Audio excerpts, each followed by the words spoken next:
പക്ഷെ അംജുക്ക വന്നതിന് ശേഷം എന്റെ യൂട്യൂബിന് ഒരുപാട് വ്യത്യാസം വന്നിട്ടുണ്ട്. കാരണം ഞാൻ ഒട്ടും നല്ല ടൈമിൽ കൂടെ ഒന്നല്ല പോയിരുന്നിരുന്നത്.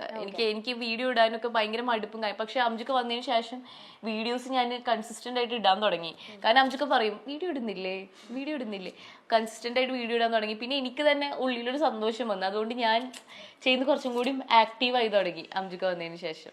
ഒരു വീഡിയോ കോൾ ചെയ്തിട്ടുള്ള ഒരു റീല് ഞാൻ കണ്ടിട്ടുണ്ടായിരുന്നു. അപ്പൊ അതിൽ അസ്ല ഭയങ്കര വിഷമിച്ചിരിക്കുമ്പോൾ ഇക്ക അവിടെ അപ്പുറത്ത് നിന്നിട്ട് ഭയങ്കരമായിട്ട് മോട്ടിവേറ്റ് ചെയ്ത് സംസാരിക്കുന്ന പോലെയാണ് നമുക്ക് ആ വീഡിയോ കാണുമ്പോൾ തോന്നുക.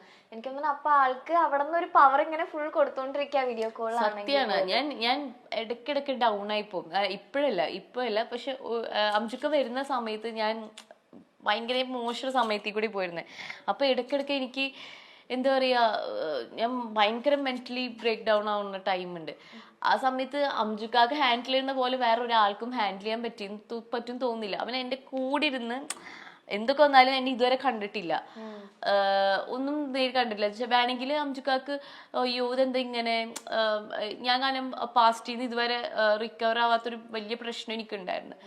അപ്പോൾ അംജുക്ക അത്ര ഒരു സപ്പോർട്ട് തന്നെ. അല്ലെങ്കിൽ വേറെ വല്ല ആൺകുട്ടികളോ ഇത് വലിയ ആ ഒരു സാധനം വെച്ചിട്ട് പോകും. പക്ഷെ അമ്മക്ക് അങ്ങനെ കൂടുന്ന എല്ലാം കേട്ടിട്ട് എനിക്ക് അതിൽ നിന്ന് തിരിച്ചു വരാൻ വലിയ സമയമൊന്നും വേണ്ടി വന്നില്ല. പിന്നെ ഞാൻ പാസ്റ്റിക്കുന്നല്ല ഒരു കാര്യം ആലോചിച്ചിട്ട് ഞാൻ ഇതുവരെ എനിക്ക് വിഷമം. ഇപ്പൊ എനിക്ക് കുറെ നെഗറ്റീവ് കമന്റ്സ് ഉണ്ടെങ്കിൽ ഞാൻ ഒന്നും മൈൻഡ് ചെയ്യേണ്ട പോലും ഇല്ല.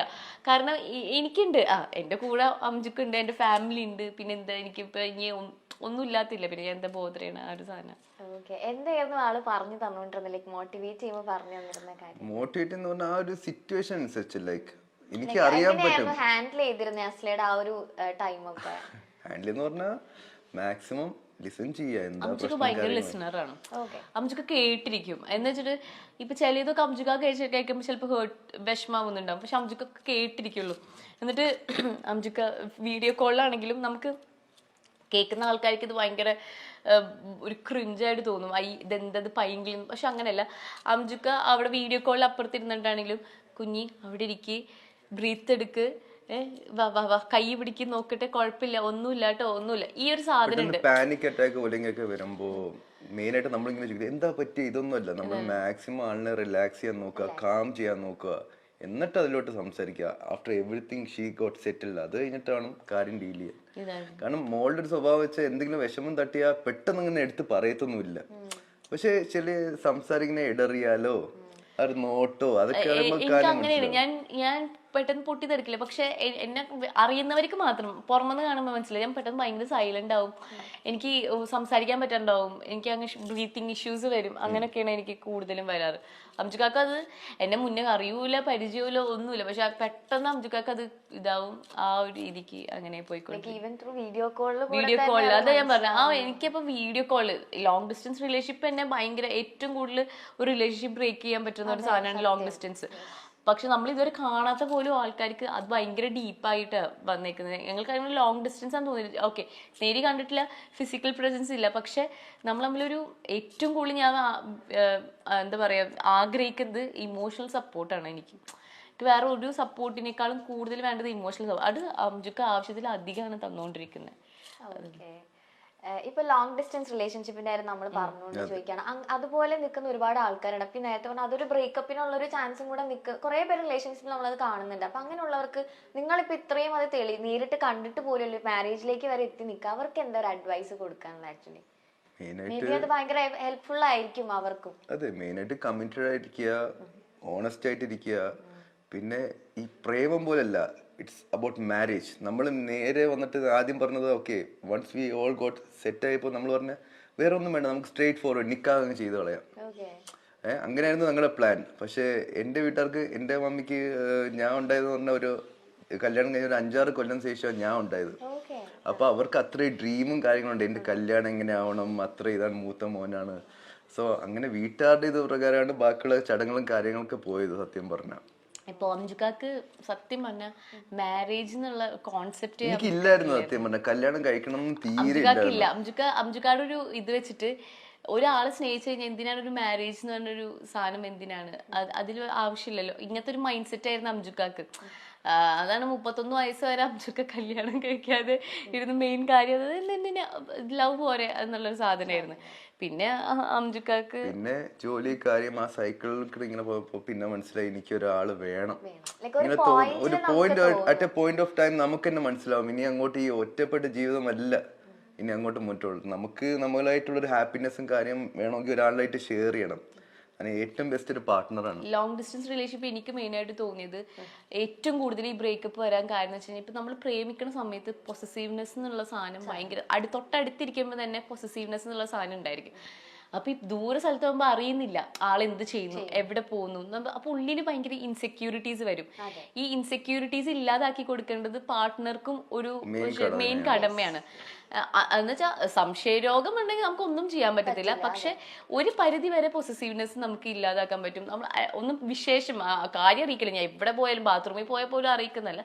പക്ഷെ എവിടേക്കെങ്കിലും പോകുമ്പോൾ ഞാൻ ഇങ്ങനെ പോയി ഇത് ചെയ്തു ഓപ്പൺ ആയിട്ട് പറയാം. ഓപ്പൺ ആയിട്ടിരിക്കാം. കമ്മ്യൂണിക്കേഷൻ എന്നുള്ളത് ഭയങ്കര വലിയ ഫാക്ടറാണ്. പിന്നെന്ന് പറയുന്നത് ഒരു എഫേർട്ട് എടുക്കണം. ഇപ്പൊ ടൈം ഡിഫറൻസ് ഉണ്ടാവും 5.5 മണിക്കൂർ. രണ്ടുപേരും ഒരു എഫേർട്ട് എടുത്തില്ലെങ്കിൽ അവിടെ സംസാരിക്കാൻ ഒരിക്കലും പറ്റും. നമ്മളിവിടെ രാവിലെ ആകുമ്പോൾ അവിടെ രാത്രി. അങ്ങനൊക്കെ സമയം ഇങ്ങോട്ട് വിളിക്കട്ടെ ഇരുന്ന്, അല്ലെങ്കിൽ ഞാൻ ഭയങ്കര ടയേർഡാണ് എനിക്കിപ്പോ ഇതല്ലല്ലോ സമയം എന്നൊക്കെ പറഞ്ഞ ഒരു റിലേഷൻഷിപ്പ് ഒരിക്കലും അത് മുന്നോട്ട് പോകത്തില്ല. നമുക്ക് എപ്പോഴും ആ ഒരാളുടെ കൂടെ അയാൾ ഉണ്ട് എന്നുള്ളൊരു സാധനം വരുത്തി തീർക്കണം. പിന്നെന്ന് പറയുന്നത് അണ്ടർസ്റ്റാൻഡിങ് ആണ്, മനസ്സിലാക്കുക. ഇപ്പൊ അംജുക്ക് ചില സമയത്ത് ഇപ്പൊ നൈറ്റ് ഷിഫ്റ്റ് ഒക്കെ ഉള്ള സമയത്ത് നൈറ്റ് ഷിഫ്റ്റ് കഴിഞ്ഞ് വന്നു കഴിഞ്ഞാൽ അംജുക്ക് രാവിലെ മൊത്തം ഉറക്കായിരിക്കും. കാരണം എഴുന്നേറ്റിരിക്കാൻ പറ്റില്ല. എത്ര വെച്ചിട്ടൊരു മനുഷ്യന് ഫുള്ള് ആ പണി കഴിഞ്ഞിട്ട് അപ്പൊ ഉറങ്ങുമായിരിക്കും. അപ്പൊ നൈറ്റ് ഷിഫ്റ്റ് ഉള്ള സമയത്ത് എനിക്ക് കിട്ടാറേ ഇല്ല അംജുക്കാനെ, കുറവാണ്. പക്ഷെ ഓരോ ഉറക്കത്തിന്റെ ഇടയിൽ പുള്ളി വിളിക്കും, ഉറങ്ങി എഴുന്നേറ്റിട്ട് വിളിക്കും വെക്കും. അതിൽ സംസാരം ഭയങ്കര കുറവായിരിക്കും. അപ്പൊ അതും മനസ്സിലാക്കാം. എല്ലാം അങ്ങോട്ടും ഇങ്ങോട്ടൊക്കെ അഡ്ജസ്റ്റ്മെന്റ് വേണം. എന്തൊക്കെ വന്നാലും എപ്പോഴും അഡ്ജസ്റ്റ്മെന്റ് ഇല്ല, അണ്ടർസ്റ്റാൻഡിങ് പറഞ്ഞിട്ട് കാര്യമില്ല. നമ്മൾ രണ്ട് വീട്ടിൽ നിന്നും രണ്ട് സാഹചര്യത്തിൽ നിന്ന് വരുന്നവരും. അപ്പൊ അങ്ങോട്ടും ഇങ്ങോട്ടും ഒരു അഡ്ജസ്റ്റ്മെന്റ് വേണം. അത്രേ ഉള്ളൂ. ഓക്കെ. ഇപ്പൊ എനിക്ക് ഇത്രയും കഥകൾ കേട്ടപ്പോൾ എനിക്ക് തോന്നുന്നു സോഷ്യൽ മീഡിയയിലാണെങ്കിൽ ഇപ്പൊ ഈ നെഗറ്റീവ് കമന്റ്സ് വരുന്നത് തന്നെ അംജുക്ക് ഭയങ്കര എക്സ്പ്രസീവ് ആയിട്ട് ഈ സംഭവങ്ങൾ കാണിക്കുന്നു. പക്ഷെ എനിക്ക് തോന്നുന്നു നിങ്ങളുടെ ലൈഫിൽ ആ ഒരു പോയിന്റിൽ രണ്ടുപേർക്കും കല്യാണം വേണം, ഒരു പാർട്ട്ണർ വേണം എന്ന് തോന്നിയത് കൊണ്ട് കൂടെയാണ് ആ ഒരു അത്രയും സ്നേഹം എക്സ്പ്രസ് ചെയ്യുന്നതെന്നാണ് ഇത്രയും നേരം സംസാരിച്ചപ്പോ എനിക്ക് തോന്നിയ ഒരു കാര്യം. അംജുക്കാക്ക് ഒരു പേരും വന്നിട്ടുണ്ട്, ഉമ്മച്ചൻ. ഉമ്മച്ചൻ. പക്ഷെ എനിക്കതൊരു എന്താ പറയാ നെഗറ്റീവ്. കാരണം ദാറ്റ് പോയിന്റ് ഓഫ് ടൈം ഞാൻ 4 മാസം ഇതുവരെ കാണാത്ത ഒരാളാണ്. പെട്ടെന്ന് കണ്ടപ്പോ ഇത്ര നാൾ അടുക്കി വെച്ച ആ സ്നേഹം മൊത്തം, പിന്നെ ഞാൻ കാണിച്ച സ്നേഹം പറഞ്ഞ ആ കണ്ടുകൂട്ടി ആ ടൈമിനും പിന്നെ ഞങ്ങളുടെ കല്യാണത്തിനും രംഗോളിക്കും. That was our happy moment. അത്രമാത്രം ഞാൻ വേറെ ഒന്നുമല്ല നോക്കിയത്, ഞാൻ എന്റെ ഹിലമോളെ മാത്രമാണ് നോക്കിയിട്ടുള്ളത്. നമ്മുടെ കല്യാണത്തിനല്ലാണ്ട് പിന്നെ ആരെ കല്യാണം നമ്മൾ കൂടുതൽ സന്തോഷമാവും. അത് കൂടുതൽ എക്സ്പ്രസ് എന്താ ഞാൻ എന്റെ സ്വന്തം ഭാര്യനെ ഉമ്മ വെച്ചത്. പിന്നെന്ന് പറയുന്നത് അംജുക്ക എന്നുള്ള ഒരാള് വെറും 4 മാസത്തിനുള്ളിൽ ഈ പെൺകുട്ടിനെ കല്യാണം കഴിക്കുക, അല്ലെങ്കിൽ ഞാനൊരു ഈ ആൺകുട്ടിനെ കല്യാണം കഴിക്കുക എന്ന് പറയുമ്പോൾ നമുക്ക് അത്രയും സ്നേഹം ഡീപ്പായിട്ടാണ്. അല്ലെങ്കിൽ നമുക്ക് കുറെ കാലം ചുമ്മാ പ്രേമിച്ച് നടക്കാം. അത് കഴിഞ്ഞിട്ട് അങ്ങനൊന്നല്ല, നമുക്ക് നമ്മൾ അത്രയും ആഗ്രഹിച്ചിട്ടാണ് ഈ പെട്ടെന്ന് തന്നെ നമ്മൾ കല്യാണം നടത്തുന്നതാണെങ്കിലും കാര്യങ്ങളും. പിന്നെ ഒരിക്കലും എല്ലാവരും ഒരുപോലെ ആയിരിക്കില്ല. അംജു എന്നുള്ള ഒരാള് ഞാനിപ്പോൾ പറയാം, അംജു എന്നുള്ള ഭയങ്കരമായിട്ട് എക്സ്പ്രസ് ചെയ്യും. അത് അവൻ്റെ സ്നേഹമായിക്കോട്ടെ, സന്തോഷമായിക്കോട്ടെ, വിഷമമായിക്കോട്ടെ, എന്തോ ആയിക്കോട്ടെ, അംജു എക്സ്പ്രസ് ചെയ്യാനുള്ള പോലെ തന്നെ എക്സ്പ്രസ് ചെയ്യും. ഇനിയിപ്പോൾ പുറത്തിറങ്ങി കഴിഞ്ഞാലും ശരി, ആരെ മുന്നിലാണെങ്കിലും അംജുവിന് എന്നെ ചേർത്ത് പിടിക്കാൻ അംജുവിന് ഒരു മടിയുമില്ല, ഒന്നുമില്ല. കാരണം അവന്റെ കൊച്ചാന്ന് അവനക്കൊരു ഇതുണ്ട്. അവനെനിക്ക് തന്നൊരു വാക്കുന്നുണ്ട്, അവൻ ലൈഫ് ലോങ് ഞങ്ങൾ രണ്ടുപേരും അങ്ങോട്ടും ഇങ്ങോട്ടും കൂടെ ഉണ്ടായിരിക്കുന്നുള്ളതാണ്. മാറ്റിയാലും ആൾക്കാർ പറയാ അപ്പ കാണിച്ചതൊക്കെ അഭിനയായിരുന്നു. ഉറപ്പായിട്ടും എന്തുവേണം പറഞ്ഞിട്ട്. കാരണം ഞാൻ വളർന്ന സാഹചര്യം എന്റെ പപ്പായും മമ്മിയും അത്രമാത്രം സ്നേഹിച്ചിട്ടാണ് എന്നെ വളർത്തിയിരിക്കുന്നത്. അതിന്റെ ഇതാണ് ഞാൻ കാണിക്കുന്നത്.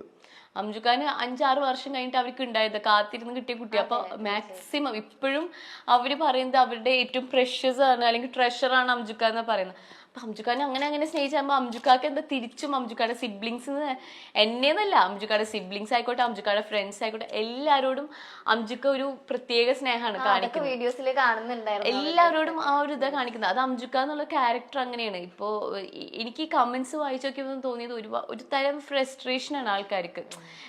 നമ്മൾ ഇതുവരെ ബാക്കിയുള്ള ഭാര്യയും ഭർത്താവ് എന്ത് ചെയ്യുന്നു, അവരെങ്ങനെ നമ്മൾ നോക്കാൻ പോവാറില്ല. നമുക്ക് തന്നെ സ്വന്തം ജീവിതത്തിൽ ഒരുപാട് കാര്യങ്ങളുണ്ട്.